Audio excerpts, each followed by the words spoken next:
നബി സല്ലല്ലാഹു അലൈഹി വസല്ലം ഒരിക്കൽ പോലും മനസ്സുകൊണ്ട് ആ യുദ്ധം ആഗ്രഹിച്ചിട്ടില്ല. പക്ഷെ അള്ളാഹു എന്താക്കുകയായിരുന്നു, അത് നബിയുടെ മേൽ തീരുമാനമാക്കുകയായിരുന്നു യുദ്ധം ചെയ്യണം എന്നുള്ളത്. അതെന്തിനാണ്? ഈ ഒരു വലിയ പാഠം പഠിപ്പിക്കാനാണ്.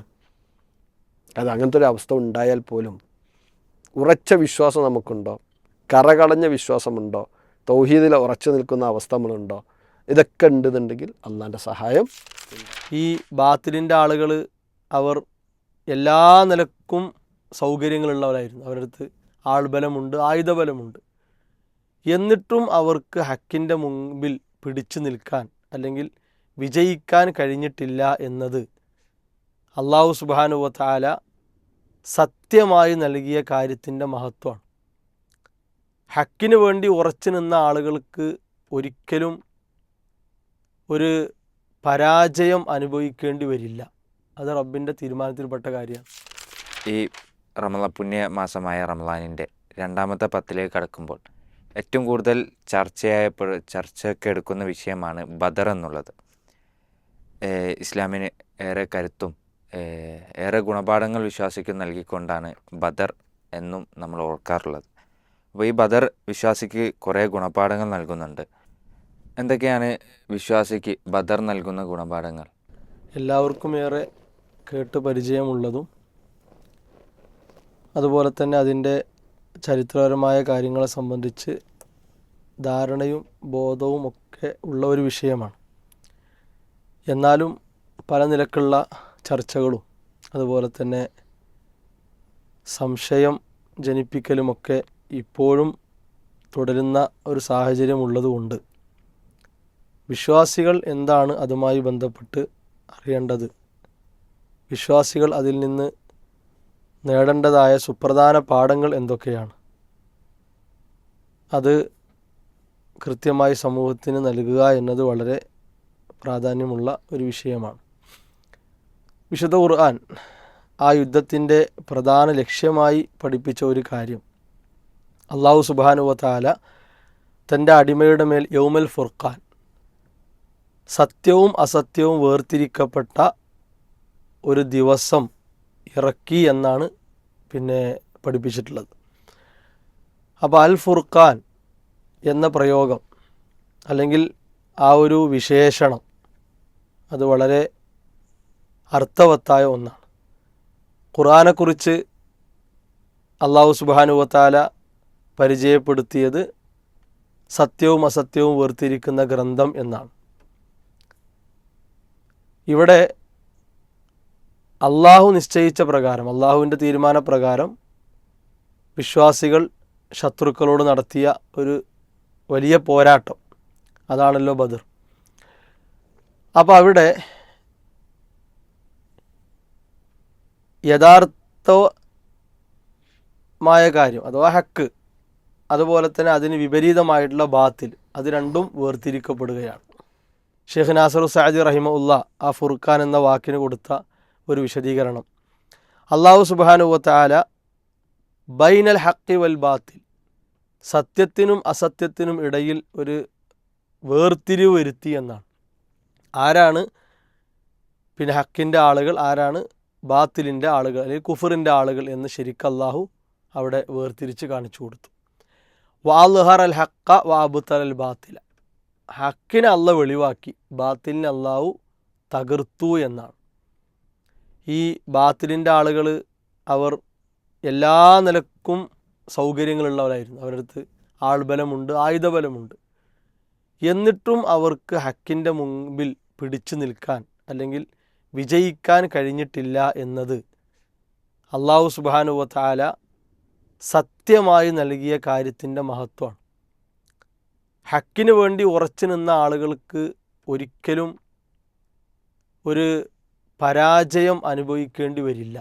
അത് റബ്ബിൻ്റെ തീരുമാനത്തിൽപ്പെട്ട കാര്യമാണ്. അതാണ് ലോകം അവസാനിക്കുന്നത് വരെ ഹക്കിന് വേണ്ടി ഒരു സംഘം ഉണ്ടാവും എന്ന് പറഞ്ഞല്ലോ. അവർക്ക് എതിരായി നിൽക്കുന്നവർ അവരെ പരാജയപ്പെടുത്തൂല, ഒന്ന്. രണ്ട്, ആ ഹക്കിനെ പാടെ അവഗണിച്ചു പോയ ആളുകൾക്കും എന്തു ചെയ്യാൻ പറ്റൂല, അവരെ പരാജയപ്പെടുത്താൻ പറ്റൂല. ഈ രണ്ട് നിലപാടും ലോകത്തെന്നുമുണ്ട്. ഒന്ന് സത്യത്തിന് എതിരായി നിൽക്കുക, മറ്റൊന്ന് സത്യത്തെ പാടെ നിഷേധിച്ച് അവഗണിച്ച് അതില്ല എന്ന നിലപാടിലൂടെ പോവുക. ഈ രണ്ട് വിഭാഗത്തിനും ഹക്കിനെയും അതിൻ്റെ ആളുകളെയും ഒന്നും ചെയ്യാൻ കഴിയില്ല എന്നത് ഖുർആൻ ബോധ്യപ്പെടുത്തിയ കാര്യമാണ്. അവർക്ക് ശാരീരികമായ പ്രയാസങ്ങൾ അല്ലെങ്കിൽ മാനസികമായ ബുദ്ധിമുട്ടുകൾ, അതേപോലെ തന്നെ ഭൗതിക വിഭവങ്ങളിലുള്ള കുറവ്, ഇങ്ങനെ പല പരീക്ഷണങ്ങളും ഉണ്ടാകും. അത് അല്ലാഹു സുബ്ഹാനഹു വ തആല അവരുടെ ഈമാനിനെ പരീക്ഷിക്കുകയാണ് ശരിക്കും. നിലപാടിൽ വല്ല മാറ്റവും വരുത്തുന്നുണ്ടോ, അവർ ഉറച്ചു നിൽക്കുന്നുണ്ടോ എന്നൊരു പരീക്ഷണമാണ്. അതല്ലാതെ ഇവിടെ സത്യത്തിൻ്റെ ആളായതുകൊണ്ട് പരാജയപ്പെട്ട് വഷളായി എല്ലാ നിലക്കും ഒന്നുമല്ലാതെയായി എന്നൊരവസ്ഥയല്ല. കാരണം നാളെ പാരത്രിക ലോകത്ത് സത്യത്തിനും അതിൻ്റെ ആളുകൾക്കും മാത്രമാണ് എന്തുണ്ടാകുക, യഥാർത്ഥ വിജയവും സമാധാനവും ഉണ്ടാകുക. അപ്പോൾ ആ ഒരു കാര്യം അല്ലാഹു സുബ്ഹാനഹു വ തആല തെളിയിച്ചു കൊടുത്ത ഒരു വലിയ യുദ്ധമാണ് ബദർ. രണ്ടാമത്തത്, ഖുർആൻ ഇതിനെ ശരിക്കും പരിചയപ്പെടുത്തിയത് ആയത്ത് എന്നാണ്. വല്ലാത്ത ഒരു അത്ഭുതമുള്ളൊരു കാര്യമായിട്ടാണ്. കാരണം നബി സല്ലല്ലാഹു അലൈഹി വസല്ലമയുടെ കൂടെ വളരെ കുറഞ്ഞ ആളുകൾ, ശത്രുക്കളുടെ 1/3 നബി സല്ലല്ലാഹു അലൈഹി വസല്ലമയുടെ കൂടെ ഉള്ളത്. പക്ഷെ അവർക്കുള്ള കരുത്ത് എന്താണ്? അള്ളാഹ് ഏൽപ്പിച്ച ഒരാശയം, ഒരാദർശം, അതാണ് അവരുടെ കരുത്ത്.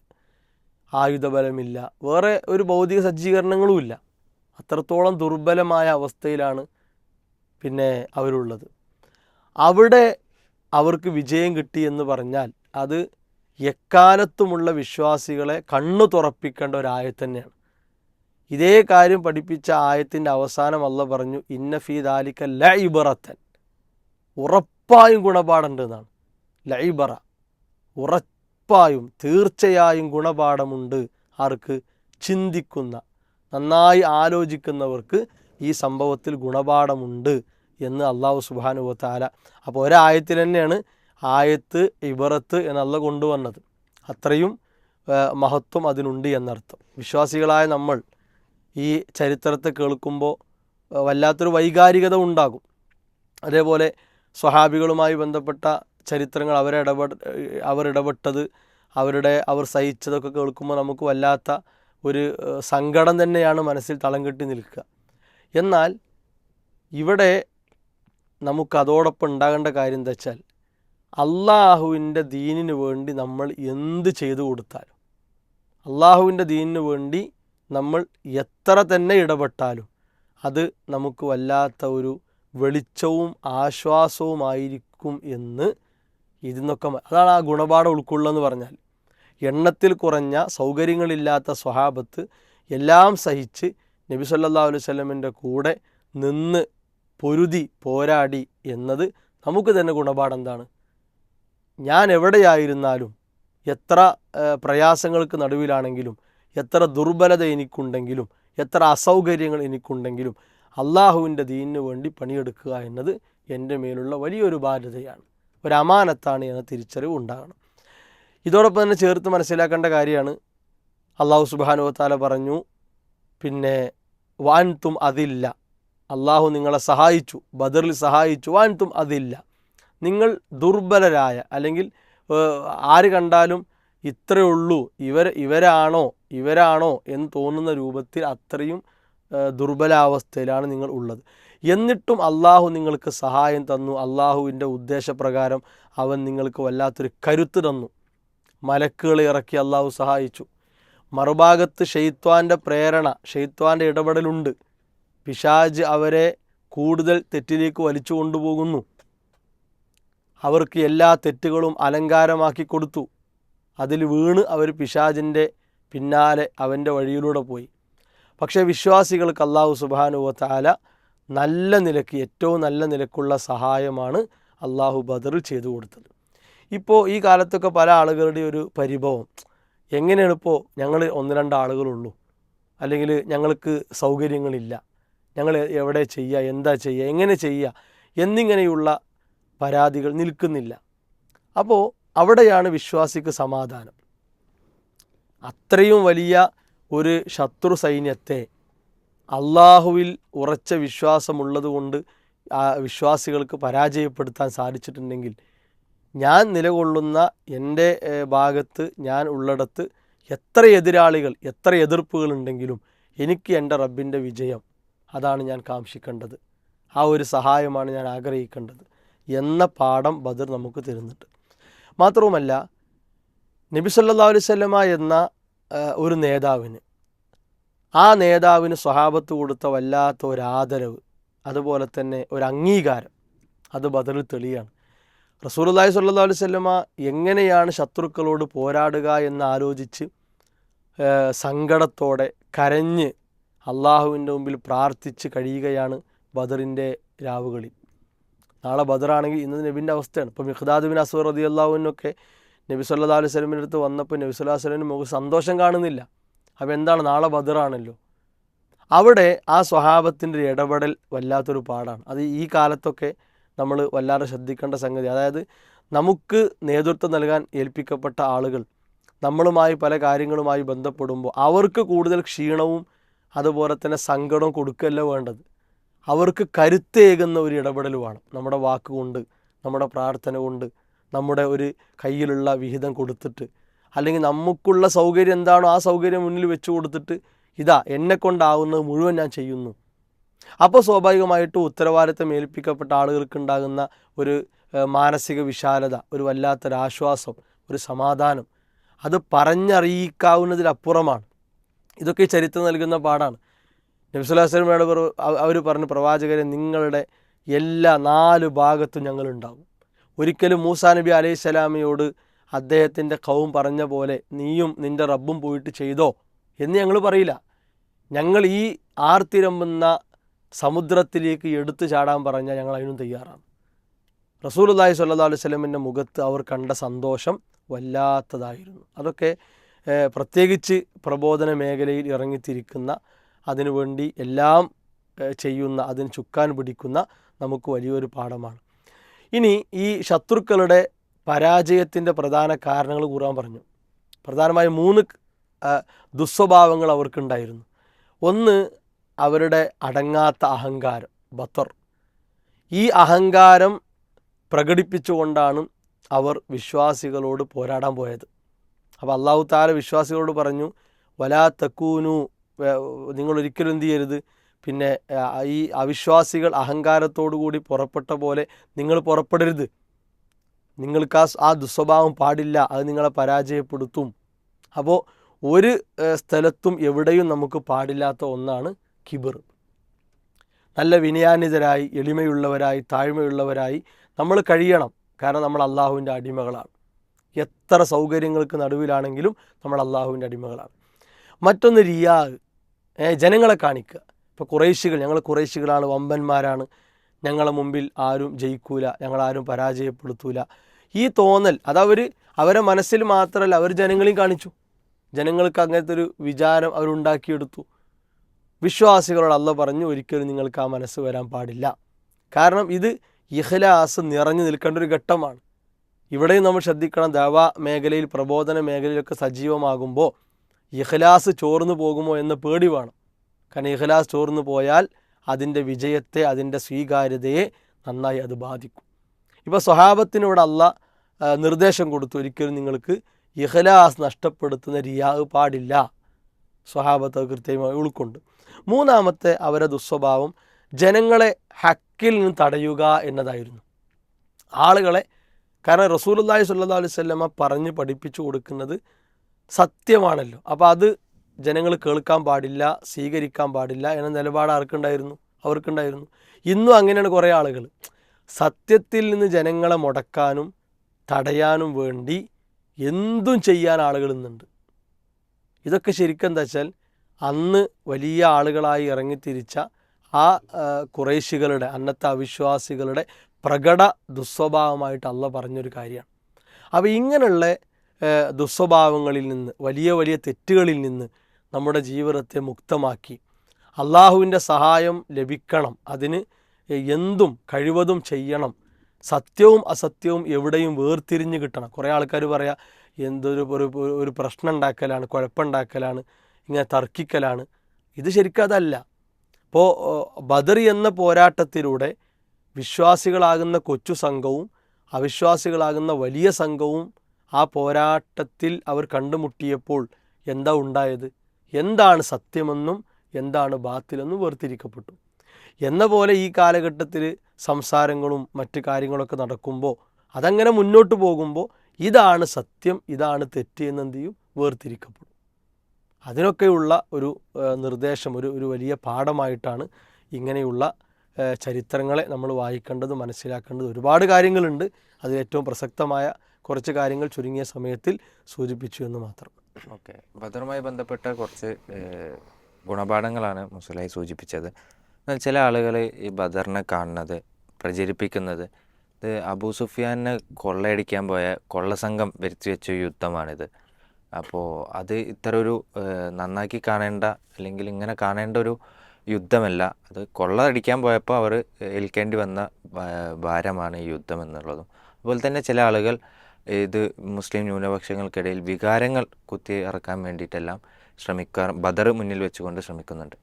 ഈ ഒരു അവസ്ഥയിൽ വിശ്വാസികളോട് എന്താണ് പറയാനുള്ളത്? ഇവിടെ നമ്മൾ മനസ്സിലാക്കേണ്ടത്, ഒരു കാര്യം ഒരാൾ എങ്ങനെ നോക്കിക്കാണുന്നു എന്നതിനനുസരിച്ചാണ് അയാൾക്കത് വ്യാഖ്യാനിക്കാൻ കഴിയുക.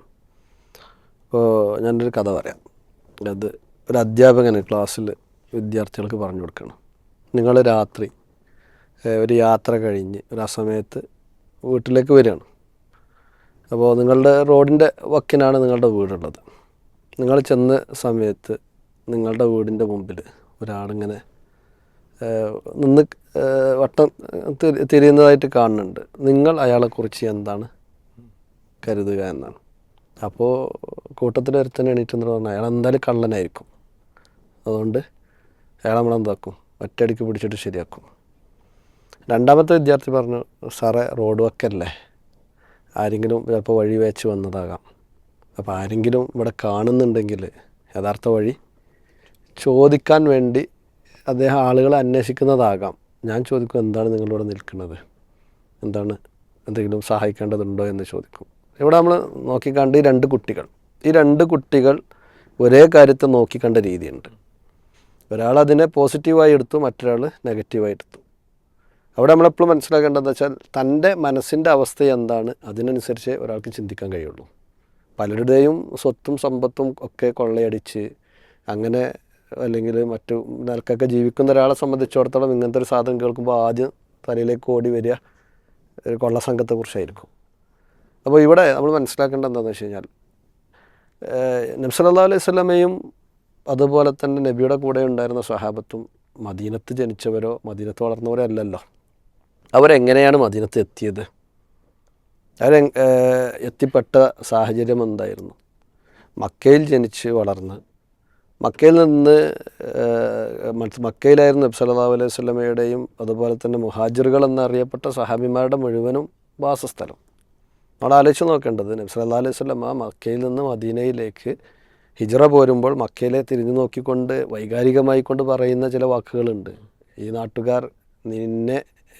നാട്ടുകാർ എന്നെ ഈ നാട്ടിൽ നിന്ന് പുറത്താക്കിയിരുന്നില്ല എങ്കിൽ ഞാനൊരിക്കലും എന്താവില്ല, ഇത് വിട്ടു പോകുമായിരുന്നില്ല, ഞാൻ അത്ര കണ്ട് നിന്നെ ഇഷ്ടപ്പെടുന്നു എന്ന് സ്വന്തം നാടിനോട് പറയുന്ന ഒരവസ്ഥ. അപ്പോൾ ആ ഒരു വൈകാരിക ബന്ധമുള്ള നാടാണ് മക്ക എന്നുള്ളത്. ആ മക്കയിൽ നിന്ന് മുഹമ്മദ് മുസ്തഫ സല്ലല്ലാഹു അലൈഹി വസല്ലമയും സഹാബത്തും എങ്ങനെയാണ് മദീനയിലെത്തിയത്? ലാ ഇലാഹ ഇല്ലല്ലാഹ്, അല്ലാഹു അല്ലാതെ ആരാധനക്കർഹൻ മറ്റാരുമില്ല എന്ന കലിമത്ത് തൗഹീദ് അത് ജീവിതത്തിൻ്റെ ഭാഗമാക്കിയപ്പോൾ, ആ ജീവിതത്തിൻ്റെ ഭാഗമാക്കി തൻ്റെ ആദർശത്തെ തൻ്റെ ജീവിതത്തിൽ പകർത്തിയപ്പോൾ അവിടെയുണ്ടായിരുന്ന ബഹുദൈവ വിശ്വാസികൾ നബി സല്ലല്ലാഹു അലൈഹി വസല്ലമയെയും അതുപോലെ തന്നെ നബിയുടെ കൂടെ ഉണ്ടായിരുന്ന ആളുകളെ ആക്രമിക്കുകയാണ്. ഇപ്പോൾ മൂസ സലാഹി നേരത്തെ ചില കാര്യങ്ങൾ പറഞ്ഞപ്പോൾ മൂന്നാമത്തെ കാര്യമായി പ്രത്യേകം എടുത്തു പറഞ്ഞു, ഹക്കിനെ തൊട്ട് ആളുകളെ തടയുക. ഹക്കിനെ തൊട്ട് തടയുക അഥവാ സത്യം അംഗീകരിക്കുന്നതിനെ തൊട്ട് ആളുകളെ തടയുക എന്ന ചിന്തയുടെ ഭാഗമായിക്കൊണ്ട് പ്രമാണബദ്ധമായിക്കൊണ്ട് ഇവർക്ക് പിടിച്ചു നിൽക്കാൻ കഴിയുന്നില്ല. അതുപോലെ തന്നെ വിശ്വാസത്തെ ചോദ്യം ചെയ്തുകൊണ്ട് പിടിച്ചു നിൽക്കാൻ കഴിയുന്നില്ല.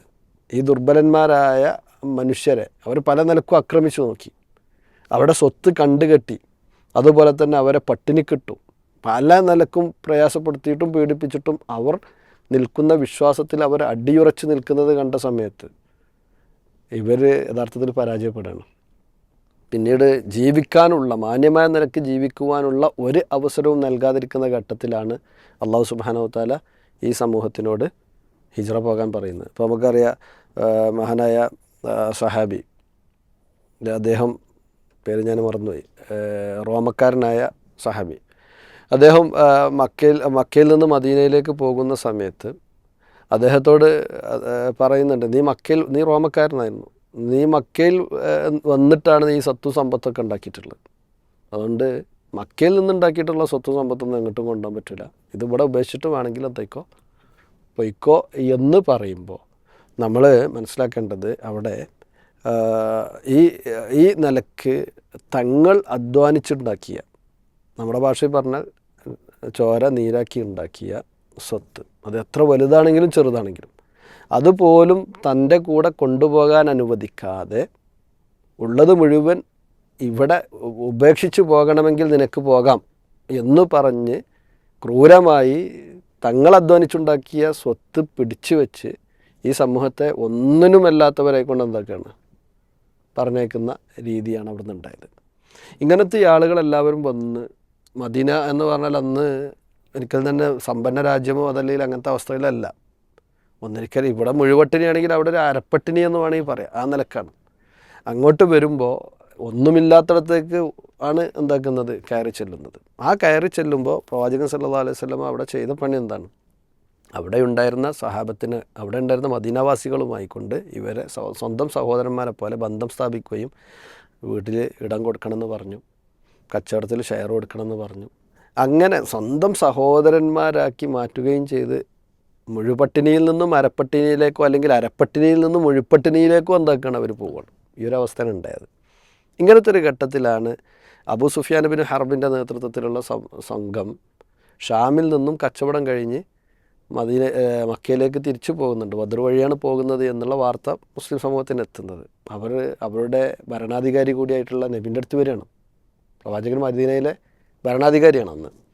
അദ്ദേഹത്തിൻ്റെ അടുത്ത് വന്നിട്ട് പറയണം, നബിയെ, നമ്മളെ സ്വത്ത്, നമ്മൾ ലാ ഇലാഹ ഇല്ലല്ലാഹ് മുഹമ്മദ് റസൂലുള്ളാഹ് എന്ന് അംഗീകരിച്ചതിൻ്റെ പേരിൽ അവിടെ പിടിച്ചു വെച്ചിട്ട് ആ സ്വത്ത് കൊണ്ടാണ് എന്തായിട്ടുള്ളത്, അവർ ഇപ്പോൾ ഷാമിൽ പോയി കച്ചവടമൊക്കെ നടത്തി തിരിച്ചു വരുന്നത്. അത് മാന്യമായി ഞങ്ങൾ അധ്വാനിച്ചുണ്ടാക്കിയ സ്വത്താണ്. അതുകൊണ്ട് തന്നെ ഞങ്ങളുടെ സ്വത്ത് ഞങ്ങൾക്ക് തിരിച്ചു കിട്ടണം.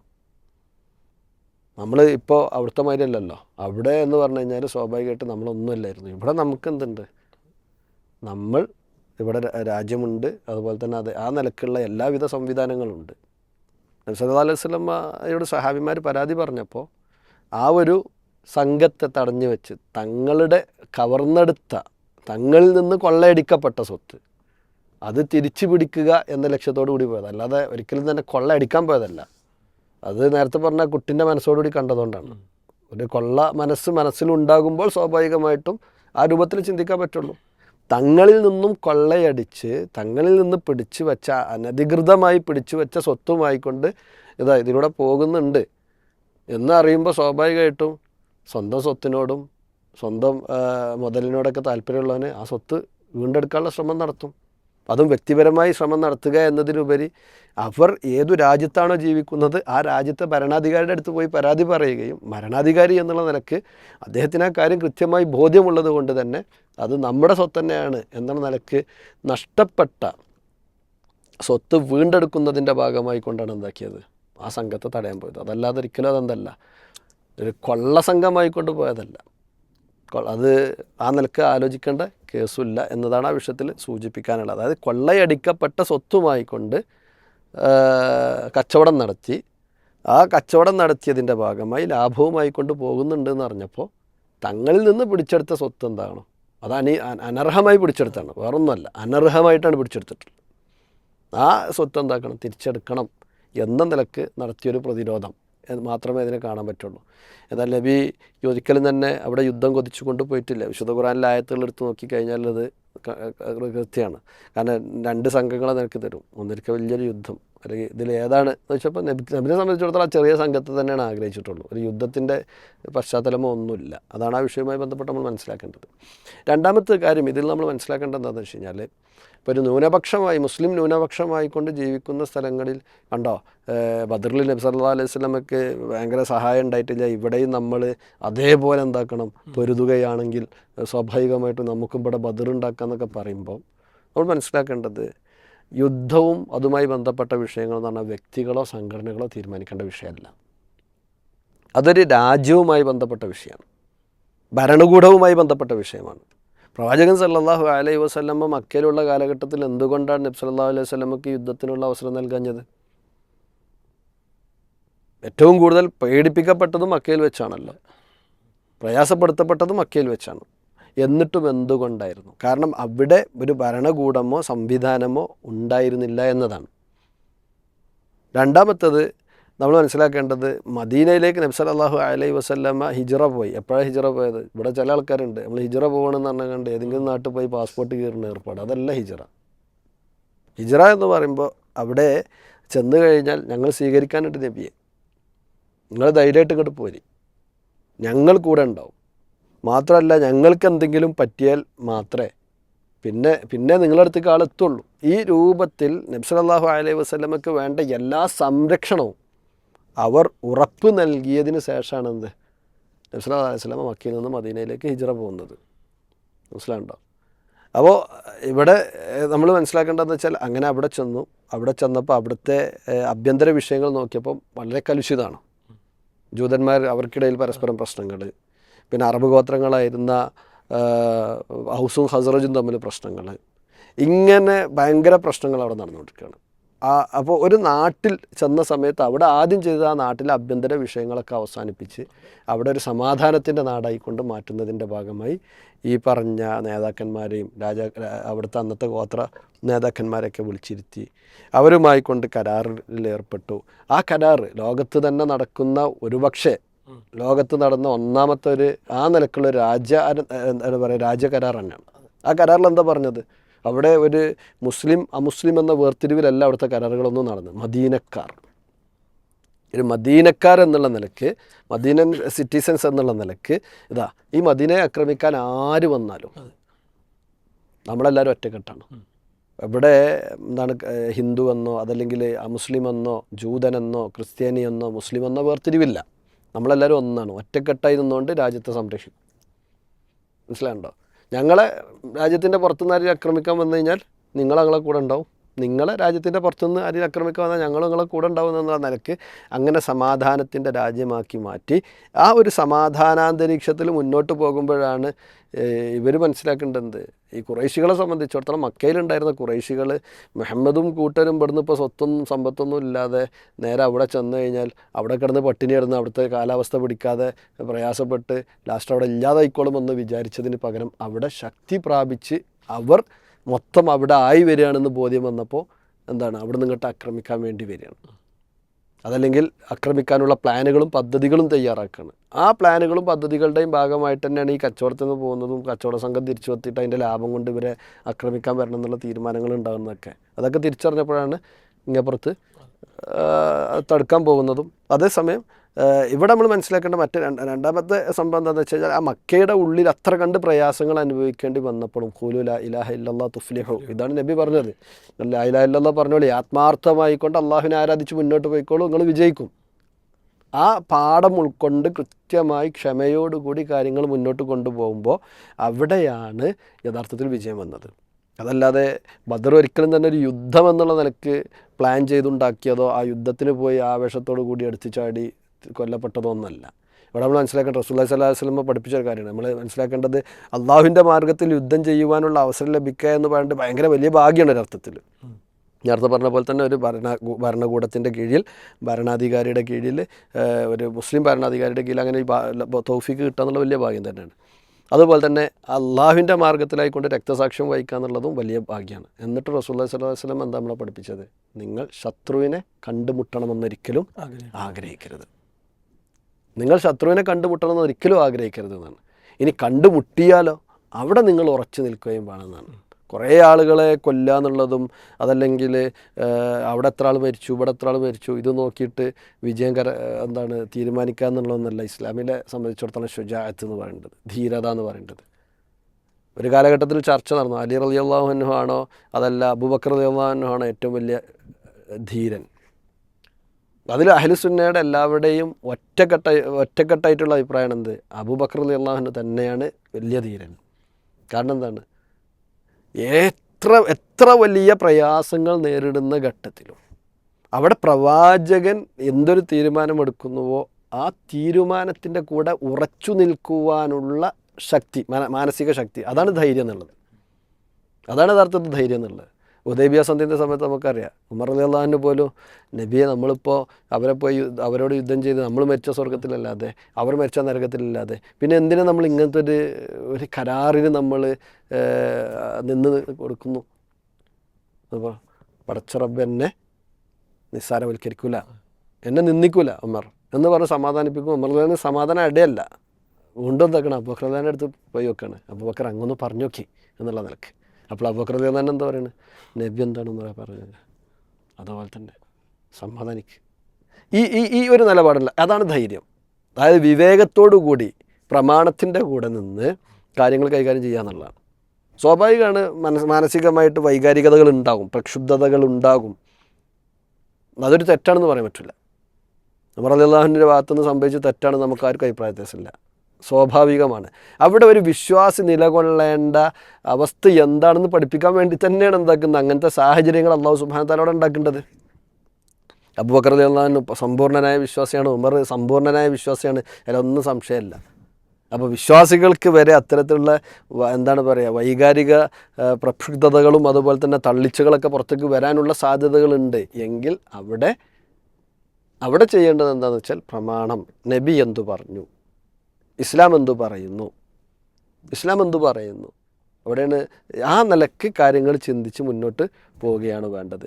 ഒരു രാജ്യത്ത് മതം താൻ അംഗീകരിക്കുന്ന മതം തൻ്റെ ജീവിതത്തിൽ പകർത്തി ജീവിക്കുവാനും അത് പ്രബോധനം ചെയ്യുവാനുമുള്ള സാഹചര്യമുള്ളിടത്തോളം കാലം ആ നാട്ടിൽ യുദ്ധമില്ല. നബി സല്ലല്ലാഹു അലൈഹി വസല്ലമ യുദ്ധത്തിന് പുറപ്പെടുന്ന ഘട്ടങ്ങളിൽ അവരെ ഫജ്റിൻ്റെ സമയത്ത് പ്രത്യേകമായി കൊണ്ട് ആ നാടുകളിൽ പോയി ഇങ്ങനെ കാതോർക്കുമായിരുന്നു എന്നാണ്. വാങ്ക് വിളിക്കണ ഒച്ച കേൾക്കുന്ന സാഹചര്യം ഉണ്ടെങ്കിൽ പിന്നെ ആ നാട്ടിൽ യുദ്ധം ചെയ്യില്ല എന്നാണ്. അവിടെയാണ് ചില ആൾക്കാർ ബദറിൻ്റെ പേരും പറഞ്ഞിട്ട് യുദ്ധം ചെയ്യാൻ വേണ്ടി സൈന്യത്തിനെ പണിയെടുക്കേണ്ടത്. ആ ചെയ്യുന്നത് ഇസ്ലാമിന് പരിചയമില്ലാത്തതാണ്, ഇസ്ലാമിന് അന്യമാണ് എന്നുള്ളതാണ് നമ്മൾ മനസ്സിലാക്കേണ്ടത്. ആ നേരത്ത് ലാ ഇലാഹ ഇല്ലല്ലാഹ് എന്നുള്ളത് കൃത്യമായിട്ട് പഠിപ്പിച്ചു കൊടുത്താൽ, അള്ളാഹുവിനെ മാത്രമാണ് നമ്മൾ ആരാധിക്കേണ്ടതെന്ന് പഠിപ്പിച്ചു കൊടുത്തു കഴിഞ്ഞാൽ, അതുപോലെ തന്നെ ഇബാദത്തിൻ്റെ ആവശ്യകത പഠിപ്പിച്ചു കൊടുത്തു കഴിഞ്ഞാൽ, അള്ളാഹുവിനെ സഹായിക്കാൻ നമ്മൾ തയ്യാറാണെങ്കിൽ അള്ളാഹു നമ്മെ സഹായിക്കാൻ തയ്യാറാണ്. ഇൻ തൻസുറുല്ലാഹ യൻസുറുക്കും. അള്ളാഹിനെ സഹായിക്കുക എന്ന് പറഞ്ഞാൽ എന്താ? അള്ളാഹിനെ സഹായിക്കുക എന്ന് പറഞ്ഞാൽ ഇവിടെ പട്ടാളത്തിനെ ഉണ്ടാക്കുക എന്നുള്ളതല്ല. അള്ളാഹിനെ സഹായിക്കുക എന്ന് പറഞ്ഞാൽ ഇവിടെ പോലീസിനെ ഉണ്ടാക്കുക എന്നുള്ളതല്ല. അതൊക്കെ അതിൻ്റെ വേറെ ഘട്ടമാണ്. അത് വ്യക്തികൾക്കുള്ളതല്ല, അത് ഭരണകൂടം ചെയ്യേണ്ടതാണ്. വ്യക്തികൾ ചെയ്യേണ്ടത് എന്താണ്? അള്ളാഹു ഏതൊരു ആദർശമാണോ പ്രവാചകനിലൂടെ നമ്മളെ പഠിപ്പിച്ചത്, ആ ആദർശത്തെ നമ്മുടെ ജീവിതത്തിലേക്ക് കൊണ്ടുവന്ന് കറകളഞ്ഞ് വിശ്വാസികളെ കൊണ്ട് ജീവിക്കുക എന്നുള്ളതാണ്. അങ്ങനെ വിശ്വസിക്കുമ്പോൾ നമ്മുടെ എണ്ണം ഒരു പ്രശ്നമല്ല, നമ്മുടെ വണ്ണം ഒരു പ്രശ്നമല്ല, നമ്മുടെ സംഘബലം ഒരു പ്രശ്നമല്ല, നമ്മുടെ ആയുധബലം ഒരു പ്രശ്നമല്ല, ഒരു സായുധ കരുത്ത ഒരു പ്രശ്നമല്ല എന്നതാണ് യഥാർത്ഥത്തിൽ ബദറിലൂടെ പഠിപ്പിക്കപ്പെട്ടത്. നമ്മൾ ആലോചിക്കേണ്ടതാണ്. നബി സല്ലല്ലാഹു അലൈഹി വസല്ലം ഒരിക്കൽ പോലും മനസ്സുകൊണ്ട് ആ യുദ്ധം ആഗ്രഹിച്ചിട്ടില്ല. പക്ഷെ അള്ളാഹു എന്താക്കുകയായിരുന്നു, അത് നബിയുടെ മേൽ തീരുമാനമാക്കുകയായിരുന്നു യുദ്ധം ചെയ്യണം എന്നുള്ളത്. അതെന്തിനാണ്? ഈ ഒരു വലിയ പാഠം പഠിപ്പിക്കാനാണ്. അത് അങ്ങനത്തെ ഒരു അവസ്ഥ ഉണ്ടായാൽ പോലും ഉറച്ച വിശ്വാസം നമുക്കുണ്ടോ, കറകളഞ്ഞ വിശ്വാസമുണ്ടോ, തൗഹീദിൽ ഉറച്ചു നിൽക്കുന്ന അവസ്ഥ നമ്മളുണ്ടോ, ഇതൊക്കെ ഉണ്ടെന്നുണ്ടെങ്കിൽ അള്ളാൻ്റെ സഹായം ഉണ്ടാവുക തന്നെ ചെയ്യുമെന്നുള്ളതാണ്. അതുകൊണ്ട് തന്നെ നമ്മൾ ജീവിക്കുന്ന നാട്, സാഹചര്യം, ഇതൊക്കെ നോക്കിക്കൊണ്ട് റസൂലുള്ളാഹി സ്വല്ലല്ലാഹു അലൈഹി വസല്ലമയിൽ നമുക്ക് പഠിപ്പിച്ചു തന്ന ദീനിനെ കൃത്യമായി മനസ്സിലാക്കിക്കൊണ്ട് വേണം ഓരോ വിശ്വാസിയും ഓരോ കാലഘട്ടത്തിലും ജീവിക്കാൻ. അതല്ലാതെ എന്തെങ്കിലും ഒരു ആവേശപ്രസംഗം നടത്തി ആളുകളെ എന്താണ് പറയുക മനത്തരിപ്പിച്ച് നിർത്തി അതിൻ്റെ ഭാഗമായി കൊണ്ട് കലാപങ്ങളിലേക്കും അല്ലെങ്കിൽ മറ്റു വഴികളിലേക്കും ആളുകളെ തിരിച്ചുവിടുക എന്നുള്ളത് ഒരിക്കലും അത് ശരിയായ നിലപാടല്ല. അത് യഥാർത്ഥ സലഫിയത്തിൻ്റെ വഴിയല്ല. മറിച്ച് അത്തരം ചിന്തകളൊക്കെ ഇഖ്വാനിയത്തിൻ്റെ ഭാഗമായിക്കൊണ്ടും ഖവാരിജിയത്തിൻ്റെ ഭാഗമായിക്കൊണ്ടൊക്കെ കടന്നു വന്നതാണ് എന്നത് മാത്രമാണ് ഈ സാഹചര്യത്തിൽ സൂചിപ്പിക്കാനുള്ളത്. അല്ലാഹു അഅലം. ശരിക്കും ഇവിടെ ഈ രണ്ട് സ്വഭാവക്കാരും തമ്മിൽ കൈകോർക്കലുണ്ട് ശരിക്കും. അതുകൂടി നമ്മളൊന്ന് ഇതിൽ കാണണം. അതായത് ഇപ്പോൾ ഈ യുദ്ധത്തെ മുന്നിൽ വെച്ചിട്ട് ഇസ്ലാമിനെ ക്രൂശിക്കുന്നത് മതവിശ്വാസം തന്നെ ഇല്ലാത്ത ആൾക്കാരാണ്. അപ്പോൾ അവർക്ക് എന്തും പറയാം. ഇത് പിന്നെ കൊള്ളസംഘത്തിൻ്റെ പണിയെടുത്തു അല്ലെങ്കിൽ പിന്നെ എന്തും പറയാലോ അവർക്ക്, കാരണം അവർക്ക് മതബോധമില്ലല്ലോ. രണ്ടാമത്തെ ടീം പറഞ്ഞാൽ മതത്തെ പ്രതിപട്ടികയിൽ ചേർക്കാനുള്ള വഴി വെച്ച് കൊടുക്കുകയാണ്. അതായത് മതം എന്ന് പറഞ്ഞാൽ ഇങ്ങനെയൊക്കെയാണ്, ഇങ്ങനെ മുദ്രാവാക്യം വിളിക്കലും അതേപോലെ തന്നെ വികാരം ഇളക്കി വിടലും അങ്ങനെ. അപ്പോൾ ഈ കാഴ്ച കണ്ടിട്ട് എന്ത് ചെയ്യുന്നു, ഈ നിഷേധികൾ അതുകൂടി എന്ത് ചെയ്യുന്നു, കണ്ടോ ഒരു ടീം കൂടെ അതിനു വേണ്ടി പണിയെടുക്കണില്ലേ, ഇതന്നെ മുസ്ലിങ്ങളെ പണി എന്ന നിലക്കും ഇതാക്കുന്നു. അപ്പോൾ ഈ രണ്ടിൻ്റെ ഇടപെടലും തമ്മിലൊരു ചേർച്ച അവിടെ വരികയും അതിലൂടെ യഥാർത്ഥ ചരിത്രം വിസ്മരിക്കപ്പെടുകയും സത്യം മൂടപ്പെടുകയും ചെയ്യുന്ന ഒരു സാഹചര്യം ഇവിടെ ഉണ്ട്. അപ്പോൾ ഇതിനിപ്പോൾ ഈ പിന്നെ നിരീശ്വരവാദിയായിട്ടുള്ള ഈ ആരിഫിനെ പോലത്തെ ആളുകൾ അവരൊക്കെ ഇതിങ്ങനെ പിന്നെ ജനങ്ങൾക്കിടയിൽ അവതരിപ്പിക്കുന്നത് കണ്ടാൽ, കാരണം അവർക്ക് എന്തും പറയാലോ. അപ്പോൾ ആ മതനിഷേധികൾക്ക് വളം വെച്ച് കൊടുക്കുന്ന ഒരു പണി ഒരിക്കലും എന്ത് ചെയ്യാൻ പാടില്ല, പിന്നെ മുസ്ലിങ്ങളുടെ ഭാഗത്ത് നിന്ന് ന്യൂനപക്ഷ ആരുടെ ഭാഗത്തു നിന്ന് ഉണ്ടാകാനും പാടില്ല. കാരണം അത് ഉണ്ടാകുമ്പോൾ എന്താ വെച്ചാൽ അവർക്ക് അതിലൂടെ ജീവിക്കാൻ സാധിക്കുന്നു, ഇവിടെ സത്യം വിസ്മരിക്കപ്പെടുകയും ചെയ്യുന്നു. അങ്ങനത്തെ ഒരു അപകടം കൂടി ഇവിടെ നടക്കുന്നുണ്ട്. ഓക്കെ, നമ്മൾ ഈ ഒരു ഏരിയ കവർ ചെയ്യുമ്പോൾ നമ്മൾ മനസ്സിലാക്കിയത് ബദർ വിശ്വാസിക്ക് നൽകുന്ന ഗുണപാഠങ്ങളും എന്തൊക്കെയാണെന്നും, അതുപോലെ തന്നെ ബദർ എന്നുള്ളത് ഒരു കൊള്ളസംഘം ആയിപ്പോയി അവിടെ ഉണ്ടാക്കിയ പ്രശ്നമല്ല എന്നും, അത് തങ്ങളുടെ നഷ്ടപ്പെട്ട സ്വത്ത് തിരിച്ചെടുക്കാൻ വേണ്ടി നടത്തിയ പോരാട്ടമായിരുന്നു എന്നും നമുക്ക് മനസ്സിലാക്കാൻ സാധിക്കും.